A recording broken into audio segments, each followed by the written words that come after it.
Okay, 3, 2, 1. Yo, what's going on? Arkansas Razorback fans, SEC fans everywhere. Well, that was just disgusting. That was terrible. That was some bad, horrible basketball. Awful. Welcome, everyone, to the Pig Trail Network YouTube channel, live show, post-game reaction live show. I don't even know what to say. I don't even know what the hell that was. So I'm going to give you guys a minute. So we just, okay, we're looking good on. I got in here a little bit quicker. My goal is always to not have you guys wait too long.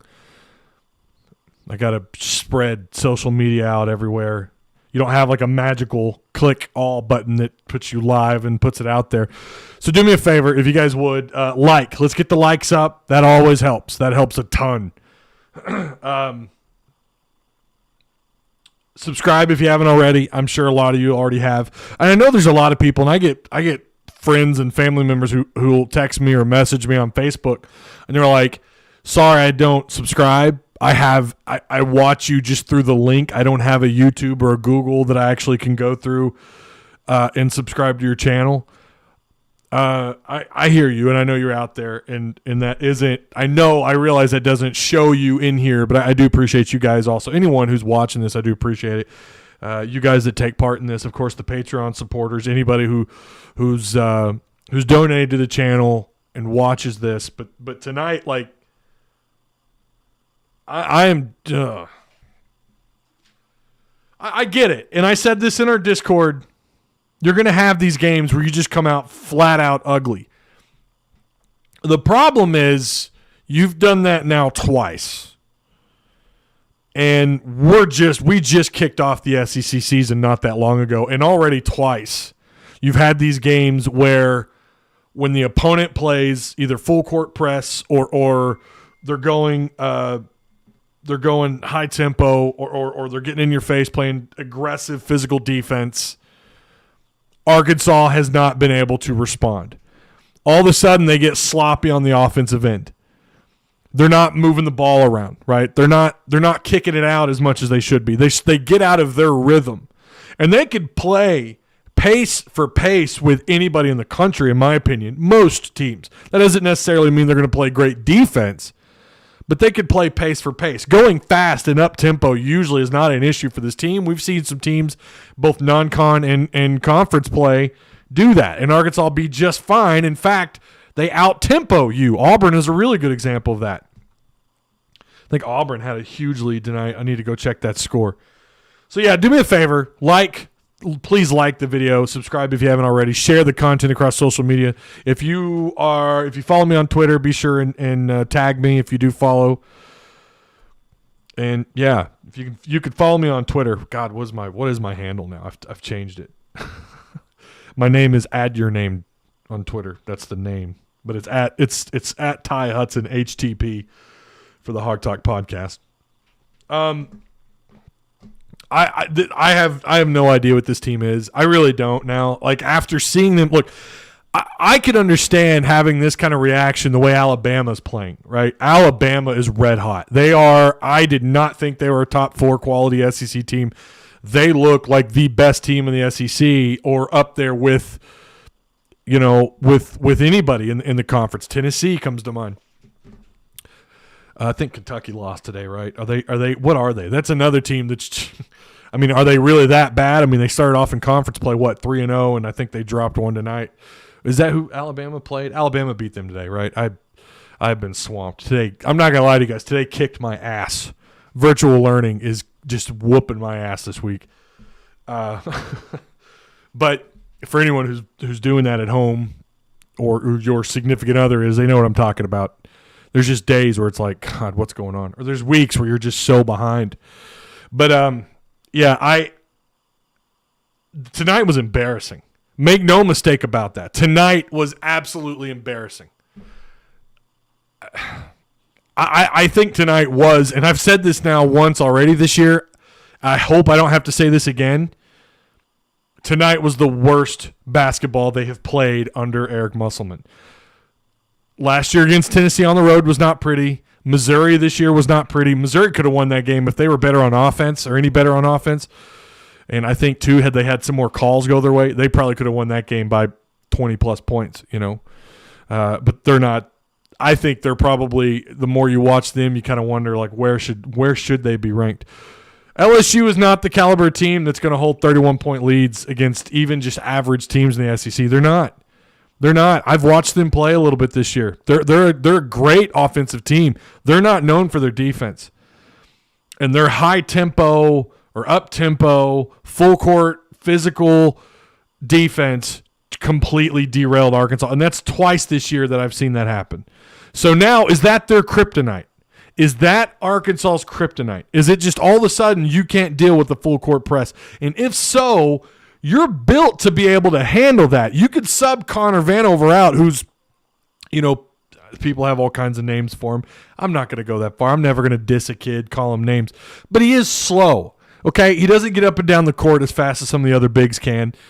Of course, they're not 7'3" either. Sorry if my studio lighting. I don't know where to put this damn thing. Hang on. I know it's distracting. Did that mess up my lighting a little bit? Probably not. I don't know.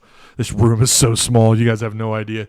On top of the fact my wife tends to think it's like an extra room to just put crap in. So like now I have like outside of what you see here, I have like no room to even, I could stretch out and almost touch wall to wall. And I've got a freaking, what is this, a bookshelf right here that I can almost touch. I mean, this is ridiculous.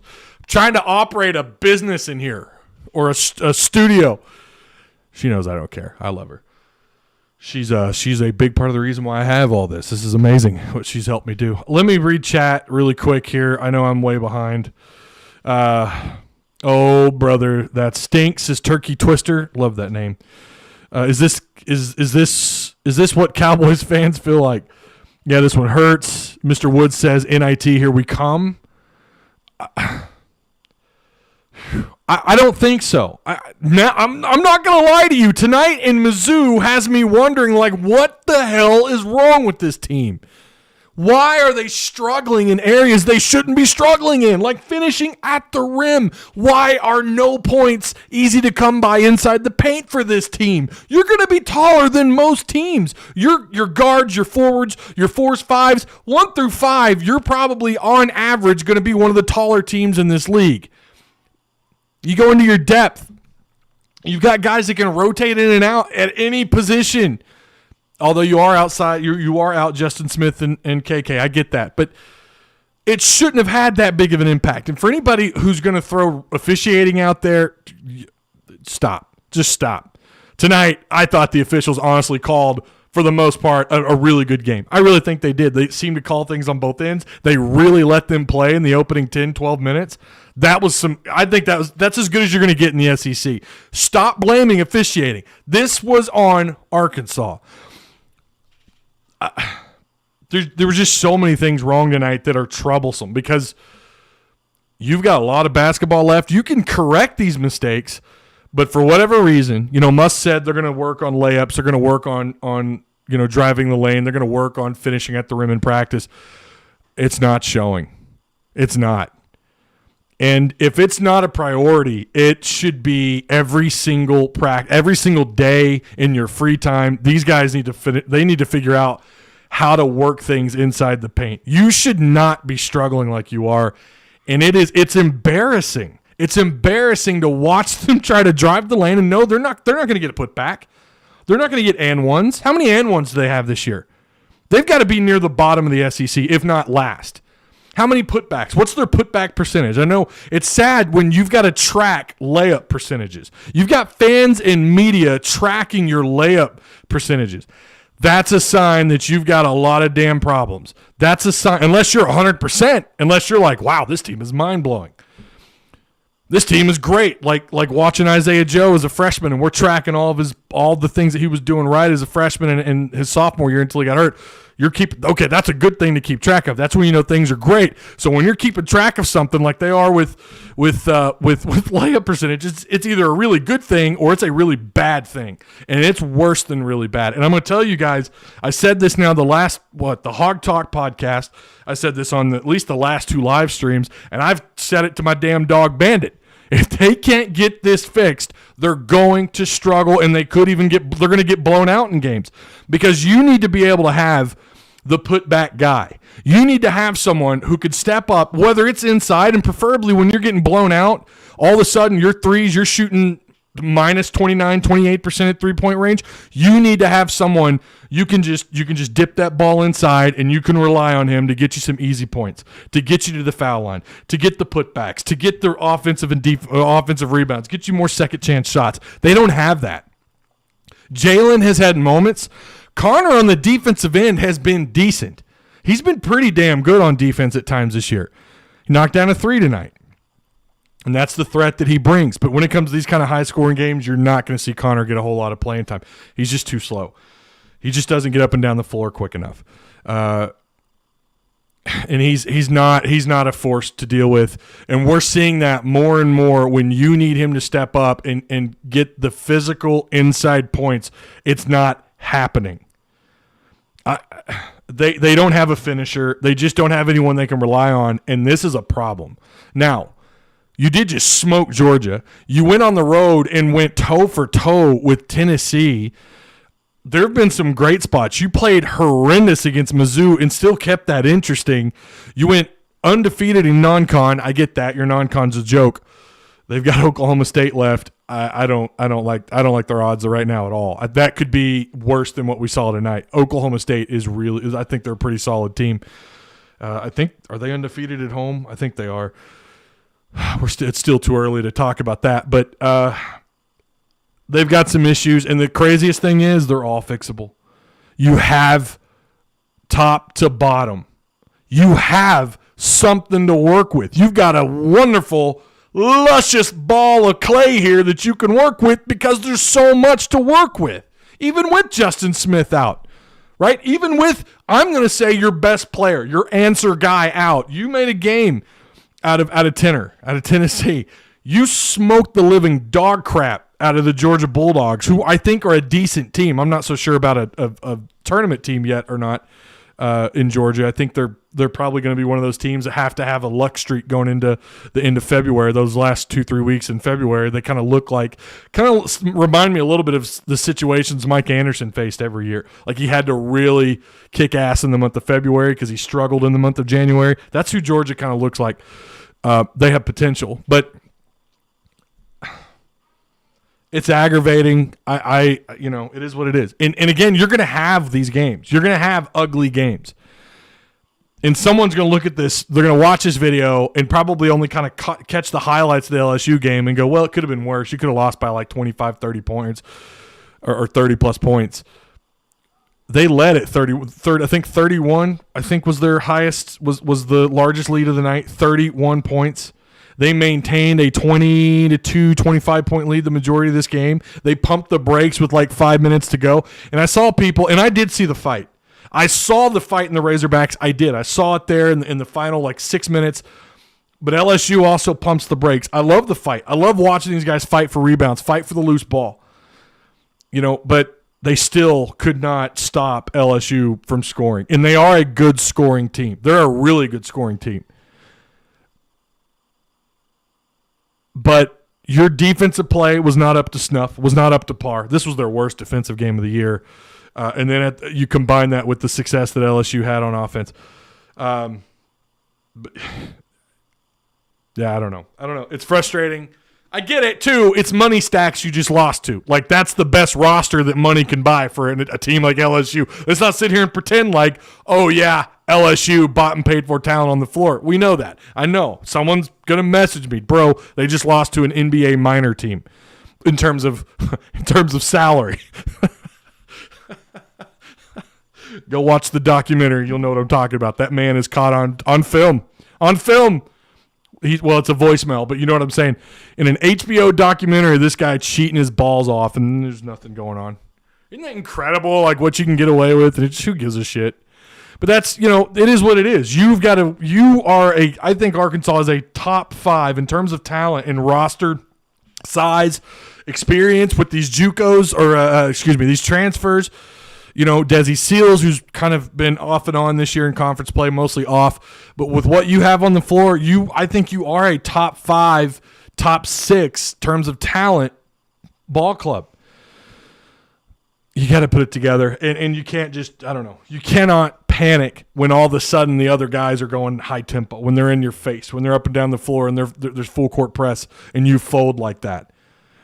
You've got to figure out a way around that. And it's clear that is their kryptonite. Get in their face, force contested shots, and you've got a really good shot at slowing this team down or smoking them by 31 points at one point in the game. They could have easily won this thing, but I think they could have won by 30. I really do. This is the worst game Arkansas's played. In both of Muss's, 2 of his worst games have been on the road. And like I said, you understand why that happens, or you're understanding to it happening, I guess is a better way of putting it. I wish they could have played better, but it just wasn't their night. LSU didn't miss. That's another variable in the equation, right? Let me scroll down chat here. I don't even know if we left Fayetteville, right? Turkey Twister, you know what I'm saying? That's it. Bold to assume we left Fayetteville. Let's see. We're still small in the paint and keep turning the ball over. They're not small in the paint, bro. They're not small. Size is not the problem here. They're not physical enough. They just don't have the answer down low right now. You've got 7'3". We're talking about no size, man.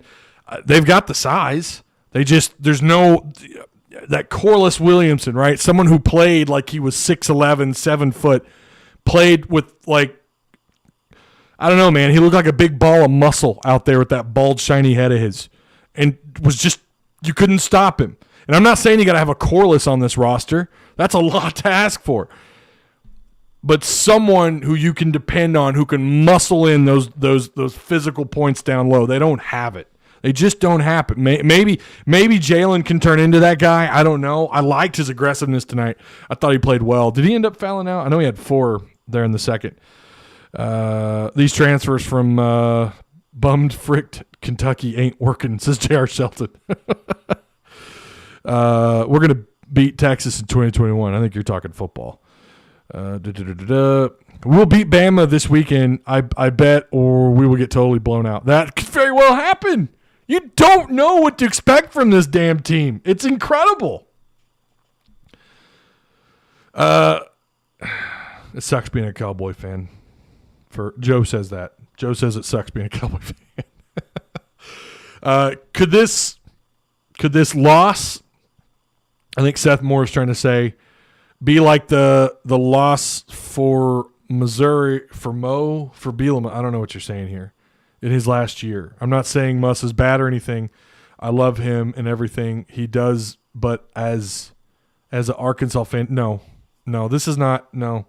I just think it's so, I don't think it's ever fair to compare sports. I don't think that's ever fair. It's, there's a lot of different things going on with basketball compared to football. Momentum changes with every possession, in basketball, and you have a lot more of them, right? And when you play up tempo, it's a different kind of thing to deal with, right? When you play that full court press up and down the floor, it's something else to deal with on a basketball scale. It's just not fair to compare sports.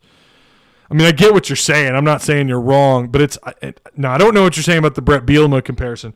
What Musselman's done in terms of recruiting and in terms of, last year, I mean, you're talking about a team that had they gone further in the SEC tournament, had it not been canceled, you could have very well, I think they would have been on the bubble to make the tournament year one. This year, I still think they make the tournament right now, but that you get any more performances like this at home or on the road, I'm telling you, man, like that confidence level, we talk about that. I mean, it's moving a little bit. That needle's starting to drop because we've seen this now twice. We've seen them just fold to this kind of defensive effort by teams. They just fold. It did look like they let go of the rope. It did. I was talking with a friend of mine on Marco Polo. It looked like they let completely go over the rope in the first half, and then you saw them kind of fight back because they've done that every week. Every game, they fought back. They make things interesting, or they just blow you out of the water like they did with Georgia. They won all their non-con games, double-digit points. I think they had at least one decent win in those non-conference games. Yo, Ty, what's up, Smock? Smock? Is that how you say it? Smock? New setup alert. Yeah. Shout out to my wife, huh? Alabama's good. Beat us like a rented mule. Oh, boy, they're turning out to be a lot better than I thought they were. I'm not even going to lie about it. They really are. Ty, Bama beat the hell out of them last night, 85-65. Yeah, beat them by 20. They sure did. You're not wrong. Quick question. Anyone know why KK isn't playing? Yeah, he got hurt. KK is done. Mr. T-Dub with the dono. Let's see what he says here. Thanks for the super chat. Super chat is active for anyone who hasn't been in here a little while. I finally got it set up. Yes, super chat is good to go. You wouldn't believe the hoops you got to jump through just to get all that going, but I went through them all. And I will say, when you use super chat, that will take priority. If someone's willing to put down $1, they have to become priority. Know that I love you all, though, and you guys know that. People are on social media saying Muss is our Brett Bielema. I see. Muss is our BB Chad Morris. Come on, folks. We were awful tonight, but stop setting your hair on fire. Great info, Ty. Keep it up. I appreciate that, Mr. T-Dub. You're the man as always. We look like my little nephew's team trying to beat the press. I'm telling you, JR, you're not wrong, buddy. You're not wrong. It was ridiculous. It was so bad against the press. And we've seen teams like when Mike Anderson was here, right? When he wanted to do, of course, his full court was a little different, right? Like we heard that a lot. We saw teams panic and find a way to get back into it and to kind of counter it. You would think that Arkansas, and usually slowing things down, ball movement, transition offense, not turning the ball over as much as we did early on. Play as mistake-free as you can. I get it. That's the point of full court. That's the point. Force turnovers. I think they're middle of the road, too. I could be wrong. I think they're middle of the road in forced turnovers. And they turned the ball over a little bit tonight. Shots just weren't falling. But they just panicked against the full court. And I don't understand it. I don't get why these things that – you're going to see full court pressure. You're going to see teams dial it up. You're going to see teams do that for an entire half, for an entire game. LSU's not going to be the last team to do that. You're going to see that more and more, and especially teams watching film on Arkansas. That's what concerns me. I may have read wrong, or am I thinking someone else? I don't know. That must be another conversation. I'm sorry. We can't blame this on officiating. Absolutely not. Like the live stream, everyone. Yeah, we're up to 18 likes. Got almost 60 people in here. Get the likes up. Come on. You can do it. Joe with the $5. Let's see what he says here. The reason we missed every shot was because the Hogs were too distracted by the overwhelming set of corn dogs. I love it. Oh, where's my corn dog? Did I delete it? Is it gone? Oh, I took it off. I don't have my there's the super chat. Let's see, what is this? PT and Patreon. No, I don't have my corn dog. Damn it. I love it. Oh man, it's good stuff. They do. You could just smell the corn dogs through your screen, watching it at home. Like, honey, do you smell that? Smell the corn dogs. I wonder what they say about Arkansas. You're all fat, bearded, know-it-all assholes. Can't blame this on official, but can blame this on LSU with the $sign as the S paying kids. They do. Like I said, these guys got caught red-handed and absolutely. Come on, it's ridiculous. It is ridiculous. For sure, Eric will need to have a big season and a big season this year. For sure, Eric will need to have a big season. Okay. Yeah, here's the thing. If he does miss the tournament this year and people start calling for his heads, look back on Mike Anderson. how long did it take him to get Arkansas to postseason? You can't just be 2 and done. That's crazy. The fact that anyone's bringing that up right now it's just kind of asinine. You got to give the guy time, right? We still you have to be patient when he's still playing or coaching as well as I think he has. Tonight was not good. Mizzou was not good. Let's be patient. Let's see how he finishes the year out, right? Let's see how he finishes the year out before we go putting him on any hot seats. And I will say, and I said this back then, when Mike Anderson was here, I think it was after his 7th season. When the hell did I start my channel? That's like 2 lifetimes in college basketball to get things moving. To be fair, he did get Arkansas to a tournament by that point, but Arkansas, he built, and I still stand by this, he built a wonderful foundation. Did a great job. You got the practice arena. You were starting to pack Bud Walton again. He got you to where you were excited about the talent you were bringing in. He got you excited about what you saw on the court. But he just could never get you over that hump outside of, hey, look what I built for you. Look at the foundation. Look at the talent. There's a little bit of pizzazz around the college basketball program. And then things started to teeter off. And then it seemed like, I don't know, they just didn't see, they weren't fun to watch anymore. And they got a little predictable, right? And it seemed like we heard a lot of excuses, especially it was his first year during a red-white scrimmage where he told the audience, I was there, I just can't remember what game it was, I think it was a red-white scrimmage where he told people, we got to build out this roster. And then when he finally did that, they still, they were still, okay, they're better. I feel like Muss is a little bit ahead of Mike, and you've got to give him time. I think anybody who's calm for his head, I don't think you're really paying attention. Now, if you can be critical of a coach, and you absolutely, tonight is a night. I think the Hogs, I think the Razorbacks.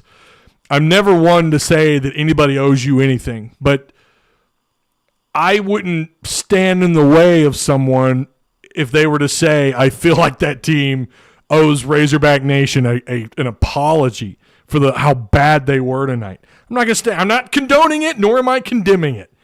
I understand that argument. And I know someone's going to come along and say, no, they don't owe us anything. They don't owe us an apology. But tonight's play was absolutely embarrassing. And fans, we know what kind of an impact. And also, what do I say about fans? And I've said this for a while here. Fan is short for fanatic. I get that. You're going to have people online saying the craziest, stupidest bullcrap. But I do think, I hope they just bounce back and play. They don't look like that ever again this year, because if they do, you're going to lose a lot more games. And that's just the bottom line. Mr. T-Dub with the $5 dono. Oh, let me scroll up. I heard LSU player after the buzzer telling our guys, go get Bama. Does this kill our NCAA? No, it does not, Tony. No. Now, when you factor in how weak your non-conference schedule was this year, you need some marquee wins on the road. Did my wife just donate $5? Sarah, that comes out of our checking account.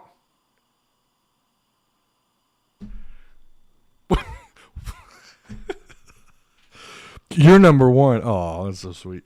That comes out of our kids' mouths. I'm just kidding.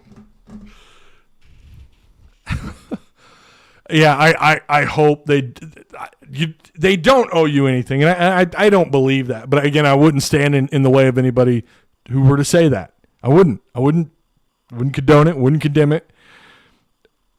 The way you respond, though, or to anyone saying that, is you just go play better ball on the floor. That's it. Go play a better brand of basketball.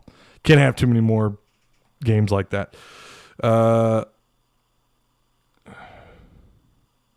Since when did the use of the backboard become non-existent in layups?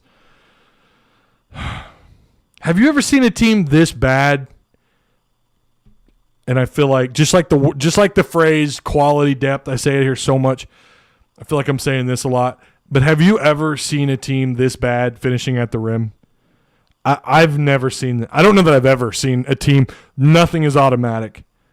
There's nothing that's automatic for this team inside the paint when it should be. They ought to be look, you're going to play teams that are probably have a little bit more size or can match your size, right? I get that. I totally get that.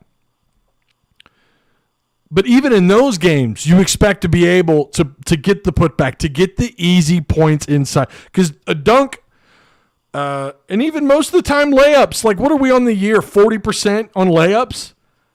These should be damn near automatic shots. These should be damn near automatic points. Whoa, Ty, I don't have a beard. What are you talking about? Everything else might be true. What did I say? Did I say something? I don't know what you're talking about, Jenna. I'm sorry. Good to see you, Ty. I've been busy. Been catching you on the VODs. Oh, thanks, Huma. I'm sorry. I butcher names so bad. That's my talent, butchering names. If I had a superpower, it would be to mess up the simplest of names. Can't deny Addie of her yogurt. She still eats yogurt. I'm not kidding. Probably by the pounds. I bet she does eat close to a pound of yogurt. Like, not every week. Maybe like every 2-3 weeks. I bet she eats like a pound of yogurt. Have we dunked the ball since Justin got hurt? That's a damn good question. That's a great question because I don't know. I'm sure they have at least once. Ty, you were talking about what other people thought of Arkansas fans. Oh, yeah. Yeah. Oh, man. Yeah, it's a good question by JR and Jenna. Yeah, I see what you're saying. Nothing like having Hanford Porter. Oh, okay. Portis Kingsley. I see what you're saying. I don't remember one dunk from the game. I don't like Eric Musselman by any stretch of the imagination. Wow, okay. But I think giving him the same amount of time as Mike is what should happen. Okay.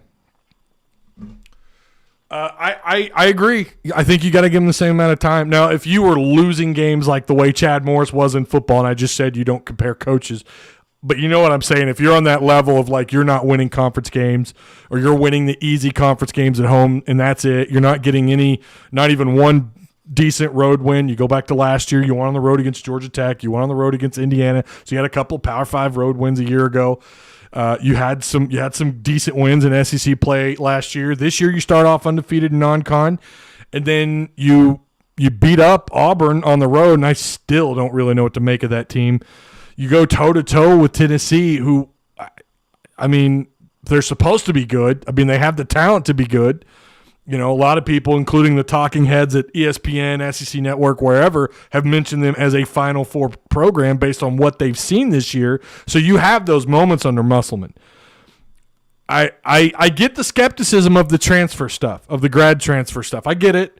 You know, it shoos away, you know, the big-time high school talent. Arkansas's in on several. But you still were able, even with all the transfers, look what he was able to do in recruiting. Getting these kids, and I know most of them had Arkansas connections, but you know, and you did lose one to Auburn. When was that, last year? At some point last year, but that recruiting class is ridiculous, along with what you brought in as far as transfers. And look at what the transfers have done. Justin Smith, who incredible. Ty, am I crazy for thinking Muss is having a hard time building a sellout, cohesive team unit this year? I don't know what you mean. Are you talking about like building a sellout? What do you mean by sellout? Are you talking about like in the stadium? Because I mean, we know COVID, you can't. So Billy Blackburn needs to do 3 things. Okay, let's hear it. Stay off social media. It's where recruiting happens, man. I mean, I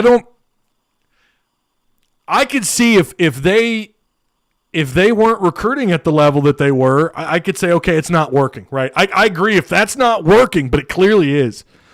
And also, sometimes we tend to think when coaches are active on Twitter, we have it in our mind that that's all they do. Lane Kiffin's doing all right, and that guy's really active. Again, there I go again. I'm comparing football and basketball. I know I'm not supposed to do that, but still, the point remains the same. You've got coaches that spend a lot of time on social media, and you have coaches that don't spend any time on social media, and they're terrible. Does the same rule apply? Should they be on social media? No. Or yes. Or I don't know. I don't have the answer. I don't know that because they're active on social media. Look, he does that for a couple of reasons. He wants to rile up the fans, get them hyped about something. Recruiting is obviously the biggest reason why he does it, and it has worked. His player interaction, I guess, has to be really high after these kids sign. Of course, you can't reach out to them until then. I don't know that – I've never had a problem with coaches as long as you're winning, and you're still winning. Tonight was just embarrassing. Mizzou was embarrassing. But you're still winning. In the grand scheme, like, this is still a good basketball team. They've just got to figure out how to deal with this against the full court press, against solid defensive play, against aggressive defensive play. They need to figure this stuff out. They need to not panic when all of a sudden you stop moving the ball and your assists start to drop. Your assists drop. No easy buckets inside. We know that's not going to happen. When you go dry outside, when you're 1 for 8 shooting out in three-point range, and we know this year they have, just like last year, they relied heavily on that. When that goes dry and you're turning the ball over, even they've won like, they're a great rebounding team, and they're still struggling against that kind of play. Half-court defense needs some work. Oh, that dunk there in the final 6 minutes, just, oh my God, I could go on about that. But I just, when fans gripe about social media interaction by these coaches, sometimes I'm like, but I think we see the things they do on social media and think in our heads like that's all these coaches do. And I don't think that's the case. Let me read your other two. Where'd the chat go? Okay, so be more particular on transfers and keep kids off that shit so much. I don't know what you're talking about there. Be more particular on transfers. I mean, I feel like I think he's done an okay job. Don't get me wrong. A couple of these guys don't look like they're really panning out. I'm not sure what you mean by do me a favor, Billy, and this isn't me picking on you. I just legitimately maybe clear up your question or your second and third thing. What do you mean keep kids off what? Off social media? Hunter Hall says we had no energy tonight. We have to have that one guy that'll bring the energy every game and have that swagger about him. And that goes back to not having that guy you can dump the ball off to inside. You don't have that guy that gets hot out in three-point range, right? Like out on the perimeter. You don't really have that guy. We thought it was Desi Seals. The one guy that has responded a little bit this year and has had some great moments and some good games, really good games, is Moses Moody, but we still haven't been able to rely on him to take a game over. And I think he's still getting projected as like a top 15 draft pick. Like, the idea of him becoming a one and done is very real. Which is, when you consider he's not been like, oh my God, this guy is great. He's not having that kind of year, I don't think. He's had a really good year. He's definitely promising. There's no doubt his what he's projected to do and what he could grow into could be something really damn impressive. Does that affect our 2023? Let's see. I do love my piggies always, says Kate. We all do. And you could be skeptical of your team. You could criticize your team and still love them. I can't believe people, I feel like I have to explain that sometimes to people based on just the bullshit I read on social media. Yes, social media. Have you seen some of that? I really haven't. Where's your focus? Yeah, tonight I think tonight was a focus issue. I agree, Billy. I do. I think tonight was a focus issue. I don't think it didn't seem like they were fully bought into whatever was going on tonight on the floor. It just never seemed like they were in it. And you do have to give LSU tons of credit. They played unbelievable. They were knocking down shots left and right. From what I've seen, I feel like they don't connect like last year's team because of all the new faces. We haven't really seen that, and I'm not blaming tonight or the Mizzou game on the lack of Justin Smith being on the floor. But when Justin Smith was on the floor, they looked like a more cohesive unit when he was a part of the starting five. Or I think there were a couple times this year he came off the bench. It felt like when he was on the floor, and I think that goes back to leadership. I don't know.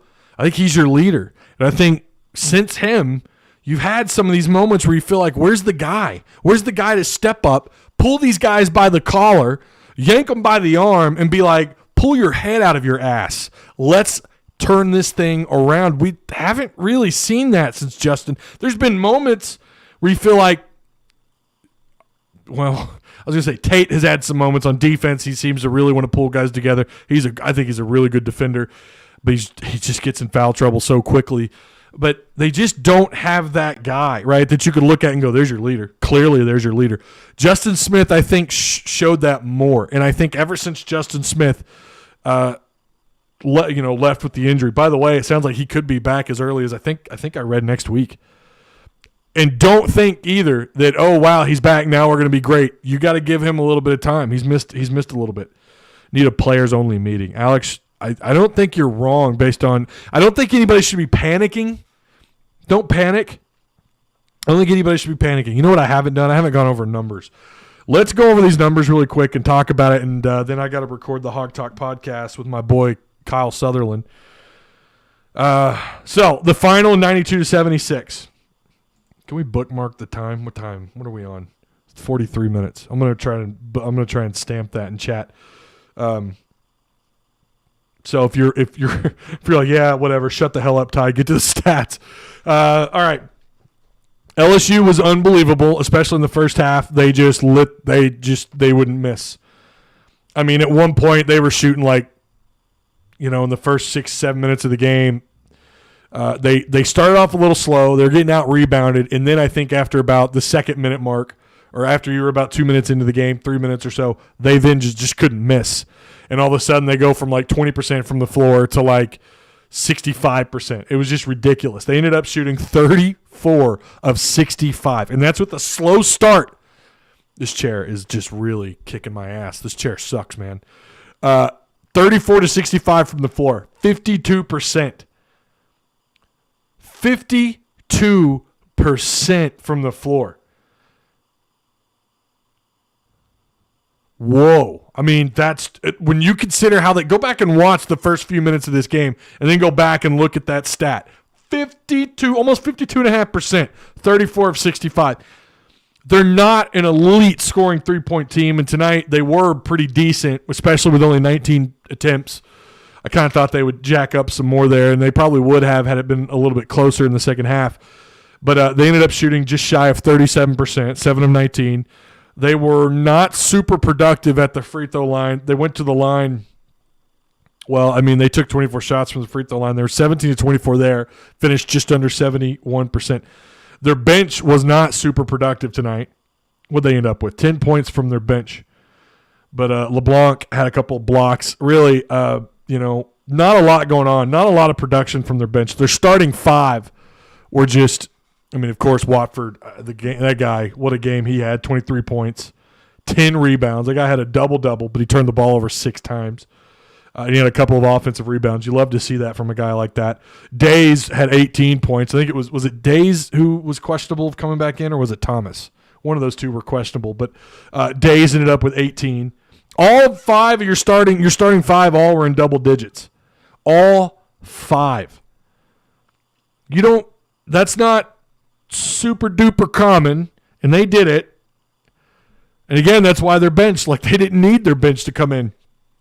And they didn't need to design. They didn't have to set aside and go, here's a few set plays, and we're going to bring this guy in off the bench let's find the mismatch. They had the mismatch. It was their starting 5. They were all a mismatch for Arkansas tonight. Yeah, so their leading scorer, as I already mentioned, Watford at 23 points. They played great basketball. They just did. You cannot look at this game and say it was this, that, or the other unless you're just talking about how well LSU played. That's just what it was at the end of the night. 48 rebounds to Arkansas's 39. Days just crashed the boards. He had a double-double. How many guys had? 2 guys had double-doubles. That's a good sign. When you got 2 guys on your roster and you're starting 5 with double-doubles, that should tell you everything you need to know. Switching over to Arkansas, Connor Vanover, once again, these type of games do not expect a lot of production. He's not that guy we thought he was. I just don't think he is, especially in these types of games. Slow-paced games are his fit. Slow-paced, these teams that like to, run all these set plays, he can be an absolute issue, especially on the defensive end. But in these type of games, I'm going to be shocked if he ever gets into double-digit scoring in these types of games. And he's capable of doing that because of his ability to stretch the floor and knock down those perimeter shots. He can do it. He was 1 for 2 out there tonight, and you could tell Muss was like, no, we're not cutting. We're not doing this. I don't know how many minutes he got. I'll be surprised if he got more than 5 minutes, 6 minutes on the floor. Maybe he had more. It just didn't seem like he was out there very much. Moody, your leading scorer of your starting 5 with 18. Moody, honestly, he was close to a double-double tonight with 6 rebounds. The guy that, once again, we're getting into this, he'll knock down a 3 or 2. He's had a couple of good games this year out at three-point range, but Jackson tonight, I thought his shot selection was atrocious. I thought only one of those three-point shots he took I was okay with. He's so hit or miss out there, and he's gotten a lot better. And you saw his only points that he had all night, I'm pretty sure was a putback. Imagine that. You had a putback easy, too, inside in the paint. But he ends up with just 2 points. He was a non-factor. Now, he did end up with 7 rebounds. The guy that surprised me, well, he didn't surprise me the most because he's definitely coming on, is Jalen Williams. He was 100% at the free throw line, 3 for 3. 2 for 3 from the floor. 10 rebounds, 4 of those offensive rebounds, 6 of them defensive rebounds. If you go back and watch, he was aggressive with those rebounds. Of course, he ended up fouling out. He did end up with 5. I knew he had 4. But 10 total rebounds. He had an assist, 2 steals, and a block. Did turn it over 3 times, but that's what they do down low. That's what they do. They turn the ball over. They miss easy points. But your leading scorer in this game was J.D. Notte, once again, coming off the floor, 8 of 20 from the floor. I mean, in the first half, he was really the only reason why you started to slowly claw away at that huge lead. But he took 10 shots out at the perimeter, 3 of 10, shot 30%, obviously. But Arkansas sell 34% from the floor. That's not. Man, I just, and then 3-point, you were 26% on 31 attempts. It's got to come up. That's obvious. The good news is free throw shooting continues to be, I think, a somewhat of a bright spot. You finish at 80%. Your bench outscored your starting 5. Seals with 14 points off the bench. So Vanover, Jackson, Davis, Moody, and Tate were your starting 5. Tate, again, I think that's back-to-back games he's had under 3 fouls. Am I wrong on that? I think that's back-to-back games he's had under 3 fouls. So, all right, let's get back. But I don't see why it's falling apart. It's not falling apart. Nothing's falling apart. Just because one player is injured, I might be over-exaggerating, but still, no, nothing's falling apart. I don't know if you're responding to somebody in chat, but I'm definitely not saying that at all. No.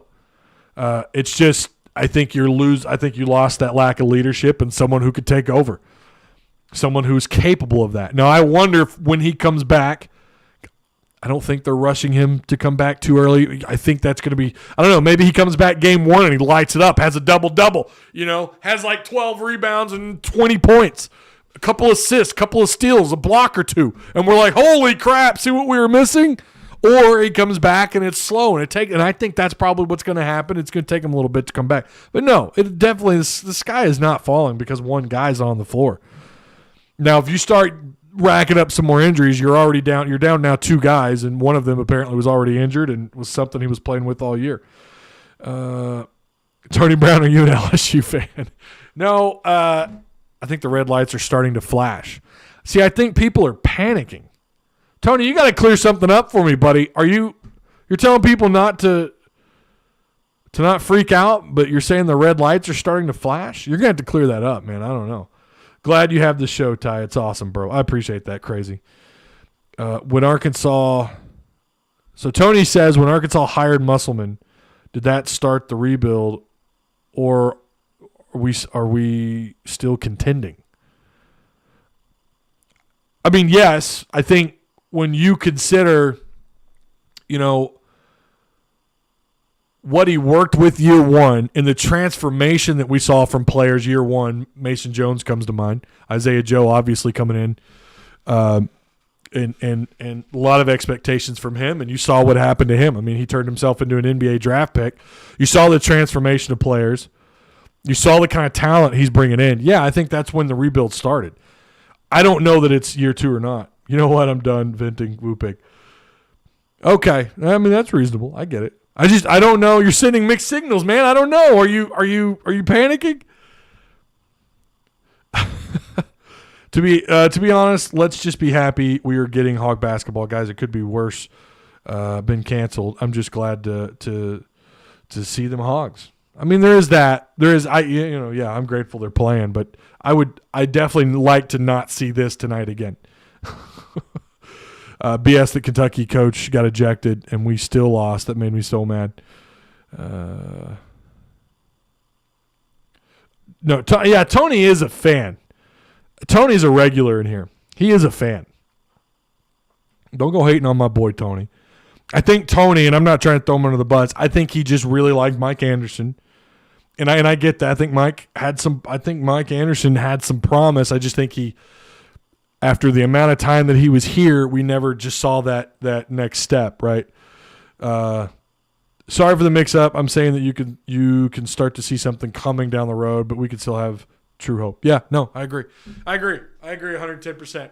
I really do. All right, that's going to do it. I'm going to go record this Hog Talk podcast. I feel like I'm starting to lose my voice a little bit. Shout out to everyone who were in the super chat. Appreciate you guys. Oh, Ty, we need to at least go 1-1 with LSU. 1-1 with Missouri and Tennessee to have a good resume. That's a good point. They're going to have to get some big wins. I agree with that 110% because of how weak your non-conference schedule was, and that's not Arkansas's fault. But they had to do some things dealing with COVID. But I do agree. They're going to have to get some big wins. I think that game on the road against Tennessee was great, but you still lost. Now, the Georgia win at home by that margin, how much is that really going to matter to the committee if you're just sitting at like 21 wins or even 22 wins with this schedule? You're going to need some marquee wins. Alabama is not going to be easy. Let's real quick before we wrap this up, let's look at these games. You've got at Alabama. That's not easy. That's going to be tough. Alabama is currently sitting at 10-3 on the year, 5-0 overall. Okay, you see South Carolina all the way up there, but they won their first conference game tonight. They're 1-0. LSU's 4-1 in conference play. Is it going to turn out that Alabama, LSU, and Tennessee are your best teams? You still got Mississippi State floating around at 3-1. Kentucky's 3-1 with their loss. Florida's 3-2. And then Arkansas sitting at 2-3. Mizzou somehow is 1-2, 7-2 on the year, but they're 1-2 in conference play. So you got on the road against Bama, and then you come home and you play Auburn on the road against Vanderbilt, and then at home against Ole Miss. You have a shot here at going 3-1 going into that game against Oklahoma State. I'm not going to lie to you. On the 30th, I don't like Arkansas's chances there. I don't like their chances against Alabama. You wonder if there's going to be some matchup issues there for Bama a little bit, but probably not. Bama is in damn good shape. They are playing phenomenal basketball right now. Don't like those odds. There will be a postgame show. God help us all. But I like your odds against Auburn because you've already beaten them on the road. I like their chances against Vanderbilt, who's 0-3 in conference play, 4-5 on the year, and then Ole Miss, who's 1-3, 6-5, right? And then you're on the road against Oklahoma State. But then after that, you got Mississippi State. They're 3-1 in conference, but they're 8-4 overall. So, again, I like their home schedule. I do. I still do. Florida, what is Florida right now? It is still too early to tell, but they're 3-2 on the year. We don't know what we don't know, but based on what we've seen, even though tonight on the road you look like ass, you look like pure ass, at home, I think you've got a good shot. Now, Alabama and LSU all of a sudden look like legitimate difficult games now to end your season. And before that, you got to go on the road against A&M. And your last game is on the road against South Carolina, who is not they're 3-2. They had some games canceled, but they're 1-0 in conference play. So we'll see where they're at. They're another team I never count out. Don't ever count out that team. They got a hell of a coach. I like your odds of winning the majority of your home games, but your road games, I don't know, y'all. Kentucky's still a head scratcher. I still don't think they're very good. I don't think they're very good. But I did say in conference play they'll turn it around. For the most part, they have. But based on what happened today, who knows? They're just they're not an anomaly. They're just You don't know, like, really, are they just really that bad? Or, is it a chemistry thing? What the hell's going on with Kentucky? And do they get it figured out by the time you play them on the 9th of February? Let's hope not. But then after that, you're on the road against Mizzou. Golly. I don't ever like going into Rupp and then turning around and having to go on the road to Mizzou. It's tough, y'all. It's tough. But, okay. We'll cross that bridge when we get to it. Come on, Hogs. That hurts. Thanks, Ty. Great show. Yeah, Tony, I appreciate you, man. You know that. All right. Yeah. Like the video if you haven't already. Subscribe if you haven't already. And I'll see you guys on the next post-game show. Woo Pig. Behave yourselves. Or don't. Bullshit game. Can't play like that again. I'll see you guys.